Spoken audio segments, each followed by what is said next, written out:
हमें यह तो पढ़ाया जाता है कि लगभग 3 साल में भारत का संविधान बनाया गया, लगभग 300 लोगों ने मिलकर भारत का संविधान बनाया गया। हमें यह भी पढ़ाया जाता है कि बाबा साहब अंबेडकर ड्राफ्टिंग कमेटी के चेयरमैन थे। लेकिन हमें कभी यह नहीं बताया गया कि किन 10 देशों की नकल करके हमने संविधान बनाया। और यह तो कभी नहीं चर्चा हुई कि जिन 10 देशों की नकल करके भारत का संविधान बना, उन देशों ने किसकी नकल किया था। भारत का संविधान 10 देशों की नकल करके बना।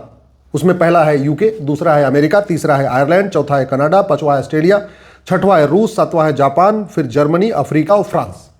इन 10 देशों की नकल करके भारत का संविधान बना। लेकिन सवाल यह है, उन 10 देशों ने किसकी नकल किया था, क्योंकि उसके पहले तो कोई संविधान था ही नहीं। आपको जान के आश्चर्य होगा, जिन 10 देशों से हमने नकल किया है, उन 10 देशों ने अपना संविधान बनाने से पहले वेद को पढ़ा, उपनिषद को पढ़ा, महाभारत को पढ़ा और सबसे इंपॉर्टेंट उन्होंने मनुस्मृति को पढ़ा। America, Britain, Ireland, Canada, Australia, रूस, जापान, जर्मनी, अफ्रीका और फ्रांस का जो संविधान है उसमें 50% जो कंटेंट है वो मनुस्मृति से लिया गया। और हमारे देश में मनुस्मृति का अपमान भी किया जाता है। हमारे देश में मनुस्मृति बच्चों को पढ़ाई भी नहीं जाती। दुनिया के कई कॉन्स्टिट्यूशन एक्सपर्ट ने कहा कि Manusmriti is the first codified law of the world. कई लोगों ने कहा कि Manusmriti is the first codified law of the अर्थ। और हमारे यहां मनुस्मृति में क्या क्या लिखा हुआ है इसको कभी बताया नहीं। वर्मा, थाईलैंड, कंबोडिया, जावा, बाली, मिस्र, पर्शिया, ग्रीस, रोमन में मनुस्मृति को आज भी पूरे सम्मान के साथ देखा जाता है और वहां बहुत इस पर चर्चा होती है। यूरोप, अमेरिका, ब्रिटेन, जर्मनी में आज भी मनुस्मृति को पढ़ाया जा रहा है, लाख के कोर्सेज में शामिल किया गया है। Max Muller, Macdonald, Keith, Thomas और जूई, इन लोगों ने कहा था कि Manusmriti is the first codified law of the earth, Manusmriti is the first codified law of the world. और हमारे यहां इसकी कोई चर्चा ही नहीं हो रही है, उल्टा अपमान और किया जाता है। भारत का जो सुप्रीम कोर्ट है, इसके पहले प्रिवी काउंसिल होती थी और प्रिवी काउंसिल के जज थे विलियम जोन्स। उनको जब मनुस्मृति के बारे में पता चला, चूंकि उनको संस्कृत नहीं आती थी, तो पहले उन्होंने 2 साल तक संस्कृति सीखा और संस्कृति भाषा सीखने के बाद उन्होंने पूरी मनुस्मृति को पढ़ा। और विलियम जोन्स के जो जजमेंट है प्रिवी काउंसिल में, उन्होंने बाकायदा मनुस्मृति को कोट किया हुआ है। जर्मनी के दार्शनिक नीत्शे ने कहा था कि बाइबल की तुलना मनुस्मृति से करना मनुस्मृति का अपमान होगा। उन्होंने कहा था मनुस्मृति बाइबल की कभी तुलना ही नहीं हो सकती, और यह भी कहा था कि दोनों की तुलना करना अपने आप में पाप है। अमेरिका में encyclopedia of social science, Cambridge history of India, Keith ने हिस्ट्री ऑफ संस्कृति जो लिखा है, पीवी कांडे साहब ने धर्मशास्त्र का इतिहास लिखा है। इन सब में मनुस्मृति के ऊपर बहुत विस्तृत चर्चा की गई है। मनुस्मृति पहला ऐसा ग्रंथ है जिसने कहा था कि जन्म के आधार पे भेदभाव नहीं हो सकता है, और बाकायदा श्लोक है, जन्मता जायते शूद्र कर्मणा द्विज उच्यते, कि जन्म के आधार सभी लोग जन्म से शूद्र होते हैं और कर्म के आधार पर उनका वर्ण बदल जाता है। यानी जो जैसा कर्म करेगा वैसा उसका वर्ण कहलाएगा। कोई ब्राह्मण कहलाएगा, कोई क्षत्रिय कहलाएगा, कोई वैश्य कहलाएगा, कोई दलित कहलाएगा। ये जन्म के आधार पर नहीं, कर्म के आधार पर कहलाएगा। वो फ्लेक्सिबिलिटी दुनिया के किसी धर्म ग्रंथ में नहीं है जो फ्लेक्सिबिलिटी मनुस्मृति ने दिया। धर्म के जो 10 लक्षण बताए हैं वो पहली बार पूरी दुनिया में मनुस्मृति में बताया गया। यत्र नारस्तु पूज्यते रमन्ते तत्र देवता। जिस जमाने में महिलाओं को बराबर माना ही नहीं जाता था, महिलाओं को उपभोग की वस्तु माना जाता था, उस समय भगवान मनु लिखते हैं यत्र नारस्तु पूज्यते रमन्ते तत्र देवता। नारी तू नारायणी, ये मनुस्मृति में लिखा हुआ है। यत्र यानी जहां नारी की पूजा होती है वहां देवता निवास करते हैं। नारी नारायणी है, ये मनुस्मृति में लिखा हुआ है। हम आज की डेट में जेंडर जस्टिस, जेंडर इक्वलिटी की बात करते हैं कि महिला पुरुष एक समान है। मनुस्मृति ने कहा महिला पुरुष एक समान हो ही नहीं सकते, क्योंकि महिलाओं का स्थान पुरुषों से हमेशा ऊपर रखा गया। उन्होंने कहा जननी जन्म भूमि से स्वर्गादप गरीयसी। मनुस्मृति का वर्णन वाल्मीकि जी ने अपने रामायण में किया है, मनुस्मृति का वर्णन वेद व्यास जी ने महाभारत में किया है, और उस मनुस्मृति को हम भुला चुके हैं या अपमान कर रहे हैं। मनुस्मृति, भारत के संविधान में टोटल 22 चैप्टर है और मनुस्मृति में टोटल 12 चैप्टर है। 12 चैप्टर में पहला चैप्टर है सृष्टि की उत्पत्ति, दूसरा है ब्रह्मचर्य आश्रम एवं शिक्षा, तीसरा अध्याय है विवाह संस्कार और पितृपूजा, चौथा अध्याय मनुस्मृति का है गृहस्थ धर्म और भोजन के नियम, पांचवा अध्याय है महिलाओं के कर्तव्य और शुद्धता, छठवां अध्याय है वानप्रस्थ और संन्यास आश्रम। 4 आश्रम होने चाहिए। 25 साल तक सब लोग पढ़ाई लिखाई करेंगे, ब्रह्मचर्य का पालन करेंगे। 25 से 50 गृहस्थ आश्रम होगा। 50 के बाद अपनी जिम्मेदारी अपने बेटे को सौंपेंगे और वानप्रस्थ में जाएंगे, और 75 के बाद सब कुछ छोड़ के संन्यास आश्रम की तरफ जाएंगे।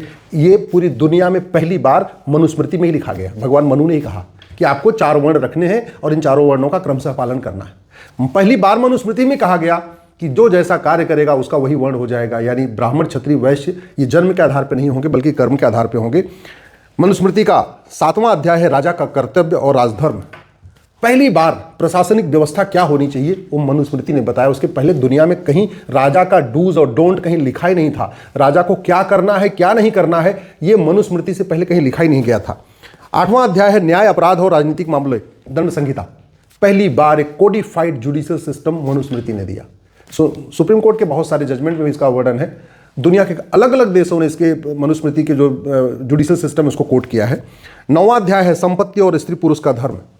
10वां अध्याय है वर्गों का मिश्रण और आपद धर्म। 11वां अध्याय है पाप और प्रायश्चित। 12वां अध्याय है कर्मफल, त्रिगुण और मोक्ष।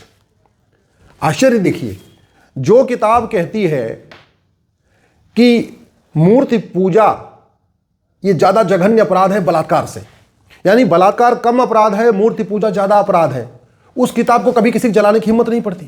उस किताब के ऊपर कभी समीक्षा भी नहीं होती। जिस किताब को पढ़ के भारत में करोड़ों लोगों का नरसंहार हो चुका है उस किताब को कभी पढ़ा ही नहीं जाता। कभी उसको किसी के हाथ लगाने की हिम्मत नहीं है, एक उसका पन्ना फाड़ने की हिम्मत नहीं है। लेकिन ओटजीवी नोटजीवी सत्ताजीवी नेताओं ने भारत के धर्म ग्रंथों का इतना अपमान किया है, पूरी दुनिया में थू थू हो रही है। अब जरा सोचिए पूरी दुनिया में मैसेज क्या जा रहा होगा। जिन देशों में मनुस्मृति को एक आइडियल ग्रंथ माना गया, चाहे वर्मा हो, थाईलैंड हो, कंबोडिया हो, जावा हो, मिस्र हो, पर्शिया हो, ग्रीस हो, रोमन हो, जिन देशों का संविधान मनुस्मृति को पढ़ के बनाया गया, America, Britain, Ireland, Canada, Australia, रूस, जापान, जर्मनी, अफ्रीका, फ्रांस, जब उस देश के लोग ये पढ़ते होंगे या वीडियो देखते होंगे कि भारत के अंदर मनुस्मृति को जलाया जा रहा है तो मुझे लगता है हंसते होंगे। यहाँ के लोगों पे हंसते होते कितने बेवकूफ़ हैं, कितने। अच्छा, दिक्कत कहाँ से हुई है? मनुस्मृति में श्लोकों में अंतर है, इसलिए कौन सी मनुस्मृति असली है कौन सी नकली है इस पर समस्या है, क्योंकि मनुस्मृति का हर व्यक्ति ने अपने अपने हिसाब से लिखा। जैसे भगवत गीता की बहुत सारी व्याख्या हुई है। भगवत गीता पे एक व्याख्या महात्मा गांधी ने किया, भगवत गीता पे एक व्याख्या अब्दुल कलाम ने किया, भगवत गीता की एक व्याख्या महर्षि अरविंदो ने किया, भगवत गीता की एक व्याख्या ओशो ने किया है। सबसे जो बड़ी व्याख्या किया ओशो ने किया। ओशो का तो पूरा 8 वॉल्यूम का पूरा भगवत गीता पे ही, भागवत पे ही पूरा है, उनका है, अपनी पुस्तक है। ऐसे मनुस्मृति के बारे में भी अलग अलग लोगों ने अपनी व्याख्या किया, और जिस हिसाब से कुछ मनुस्मृति में 2500 श्लोक पाए जाते हैं, कुछ मनुस्मृति में 2684 श्लोक पाए जाते हैं, कुछ मनुस्मृति में 2964 श्लोक पाए जाते हैं। यानी मनुस्मृति में टोटल अगर आप देखिए तो 2500 से 3000 श्लोक पाए जाते हैं। इसका मतलब कहीं ना कहीं कुछ मिक्सिंग हुई है। वो किस समय मिक्सिंग हुई भगवान जाने। अंग्रेजों के ज़माने में मिक्सिंग हुई, मुगल काल में मिक्सिंग हुई, या मुगल काल अंग्रेजों के पहले मिक्सिंग हो गई थी, या बौद्ध काल में मिक्सिंग हुई, अशोक के समय में मिक्सिंग हुई मनुस्मृति में, या चाणक्य के समय में मनुस्मृति हुई, ये शोध का विषय है। लेकिन कहीं ना कहीं मिक्सिंग हुई है, क्योंकि जैसे भगवत गीता के श्लोक फिक्स है, रामायण के वाल्मीकि रामायण के श्लोक फिक्स है, रामचरितमानस की चौपाइयाँ फिक्स है, हाँ भाई इतनी चौपाइयाँ हैं, इतने श्लोक हैं। वैसा मनुस्मृति में नहीं है।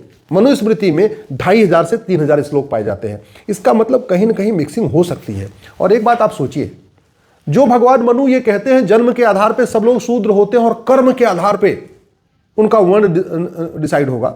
जो भगवान मनु धर्म क्या है अधर्म क्या है इसकी व्याख्या करते हैं, जो पहली बार कहते हैं सबको शिक्षित होना चाहिए, सबको पढ़ना चाहिए, मनुस्मृति में इसका बाकायदा वर्णन है, और सबको समान शिक्षा मिलनी चाहिए इसका वर्णन है। जिस भारत में हम आज की डेट में लोकतंत्र की बात कर रहे हैं उस लोकतंत्र का वर्णन मनुस्मृति में है।